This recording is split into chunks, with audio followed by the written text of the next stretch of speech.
අපි මේ වීඩියෝෙන් කතා කරන්නේ වෙළඳපොලේ මිල පරාසයන් දෙකකට තියෙන නමුත් දෙකම ෆුල් HD වීඩියෝ තියෙන කැමරා දෙයක් ගැන එකක් Wi-Fi කැමරා එකක් අනිත් එක 4G කැමරා එකක්.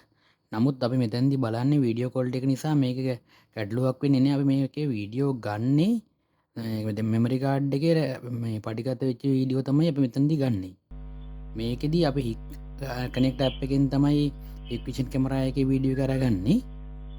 පටිගත වෙච්ච වීඩියෝ එක අපි VLC මීඩිය ප්ලේයර් එකට දාලා VLC මීඩිය ප්ලේයර්ගේ කෝඩෙක් සෙක්ෂන් එකට ගිහිල්ලා බැලුවාම ඒක පෙන්න තොරතුරු තමයි මේ තියෙන්නේ. මේක ෆුල් HD වීඩියෝ එකක් කියලා පේනවා. වීඩියෝ රෙසලූෂන් එක 1920 තියෙනවා. එතකොට මෙතන ෆ්‍රේම් රේට් එක සඳහන් වෙනවා 24.99ක් වගේ.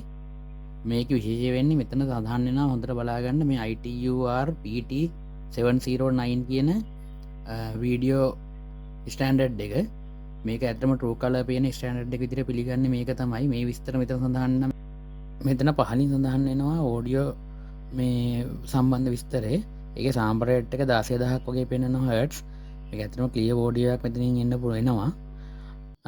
එතකට ස්ට්‍රියෝ තමයි සවුන්් එක ඒවගේ මේ කැමරාගේ විස්තර සඳහන්න මේ විදිර තමයි අප අල්ම අනික් කමරාව ඔය මේක වීඩියෝ ගන් වාචි කරන්න IC ඇප් එක ඇප් එක මෙමරි කාඩ් එක තින වීඩියෝ තමයි අප මේක ගන්නේ.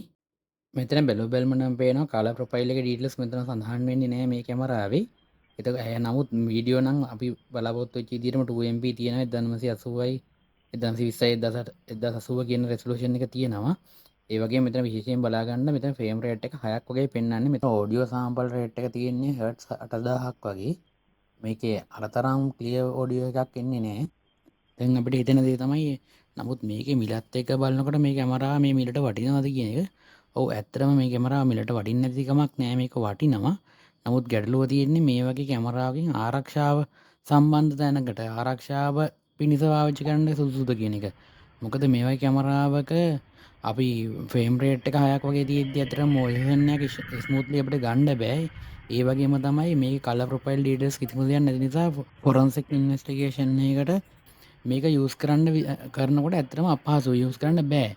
මොද මේ මෙතන ටෝ කල පෙන්න්නනවද මේ පෙන්න්න කලර එක හරිද ඒ ස්ටන්ඩට් මුකුත් මෙතන නැති වුණහම ඇතර මේ වීඩියෝ ඇන්ලයිස් කරලා ආරක්ෂාව සම්බන්ධ තීරණයක් ආරක්ෂාව සම්බන්ධ ඉදිරියේදී බලන්ඩ මේ අපි තන්නේ පරීක්ෂණයකට වගේ දේකට කිසිේත්ම ගැලපෙන්නේ නෑ. මොකද ඒ විස්තර නැතුව මේ කැමරාවෙන් ආවේ ඩීටස් මොනවද කියන එක හරියට අපිට තහවුරු කරගන්න බෑ. ඒ වගේම අපි අපිට වීඩියෝ එකත් පැහැදිලි කරන්න ඕනොත් නැත්නම් මේ වීඩියෝ එකෙන් පේන වාහනයක්, තොප්පියක්, මිනිස්සෙක් වගේ දෙයක් පෙන්න කලර් එක. ඒ කලර් එක මොකක්ද කියන එක බලා ගන්න උනොත් මේක ඇත්තටම මෙතෙන්දී අපිට කලර් ප්‍රොෆයිල් එකේ ඩීටේල්ස් කිසිම දෙයක් නැති වුණාම අපිට අඳුර ගන්න බෑ. මේක අර සාමාන්‍යයෙන් වාහනයක් ඒ තියෙන තැනක් එහෙම නැත්නම් පොඩි ළමයෙක් සත්තු ඉන්නවද එනවද ඒ වගේ දේවල් බලන්න නැත්නම් සෙකන්ඩරි කැමරාවකද බෑකප් කැමරාවකද වගේ පාවිච්චි කරන්න නම් ගමන්නේ. එහෙම නැතුව මේක ආරක්ෂාව පිණිස තනියෙන් පාවිච්චි කරන්න නම් කිසිසේත්ම මේ වගේ එකක් ගැලපෙන්නේ නැහැ. මේක විස්තර බලුවාම ඕන කෙනෙකුට ඒක පැහැදිලිව තේරෙනවා. මේක ගත්තොත් අපි මේ කැමරාවේ වීඩියෝ ක්වොලිටි එක අපි බැලුවාම ඇත්තටම වෙනස් කෙනෙක් තේරෙනවා අරක වීඩියෝ එකට වැඩිය. නමුත් මේකදී අපි විශේෂත්වයක් විදිහට බැලුවේ ඇත්තටම මේක මිල වැඩි වෙන්න හේතුව මේක ගත්තොත් වීඩියෝ එන්කෝඩින් චිප්සෙට් එක. එතකොට මේකේ තියෙන ප්‍රොසෙසින් පවර් එක මොකද ෆ්‍රේම් රේට් එක 25ක් වගේ මේ කැමරාව ඇවිල්ලා තියෙනවා.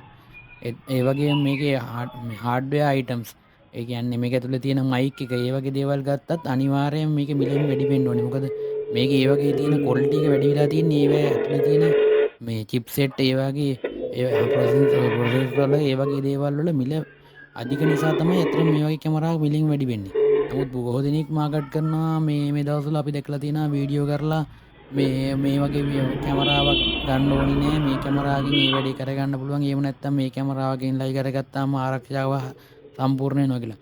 මේක ඇත්තටම මම මේ වීඩියෝ එක කරන්නත් හිතුනේ මේක මම බොහෝ දුරට නිවුස් බලනකොට දකිනවා මේ CCTV ෆුටේජස් ප්ලේ කරනවා. ඒ ෆුටේජස් වල දැක්කම කැමරාව මොන වගේ කැමරාවක්ද කියලා කියන්න පුළුවන්. මේ කැමරාවේ ප්ලේ කරන වීඩියෝ එක දැක්කම සමහර ඒ වගේ ඇත්තටම මේ හිතා ගන්න බැරි තරම් කියන්නේ වීඩියෝ එක අඳුර ගන්න බැරි තරම් අඩුයි මේ සමහර තැන්වල තියෙන ක්වොලිටි එක. ඒ අපි කැමරාවකින් බලාපොරොත්තු වෙන ආරක්ෂාව නම් ඒ ආරක්ෂාවට අවශ්‍ය කරන මේ පහසුකම් තියෙන කැමරාවක් ඕනි පාවිච්චි කරන්න. මේ වීඩියෝ එකේ මට ඇත්තටම මිලදී ගන්න සුදුසු කැමරාව මොකක්ද කියන එක ඔයාලට ගැලපෙන කැමරාව මොකක්ද කියන අදහසක් එන්නේ නැති. අපි මීළඟ වීඩියෝ එකෙන් බලාපොරොත්තු වෙන්නේ ඇත්තටම මේ කැමරා ප්‍රධාන වශයෙන් බලන්න පාවිච්චි කරන ඇප්ස් කීපයක් අරගෙන ඒ වගේ පහසුකම් සහ වෙනස්කම් ගැන කතා කරන්න. මොකද ඇත්තටම මේ කැමරා වයිෆයි කැමරා පාවිච්චි කරනකොට එහෙම නැත්නම් 4G කැමරා පාවිච්චි කරනකොට මේ ඇප් එක කියන්නේ ඉතාම විශාල වැදගත්කමක් තියෙනවා. මොකද ඒකේ තියෙන පහසුකම් ගැන දැනගෙන ඉන්න එක ඒක පාවිච්චි කරන්න කලින් ඉතාම වැදගත් වෙන්න පුළුවන්. ඊළඟ වීඩියෝ එකෙන් අපි ඒක ගැන කතා කරන්න බලාපොරොත්තු වෙනවා.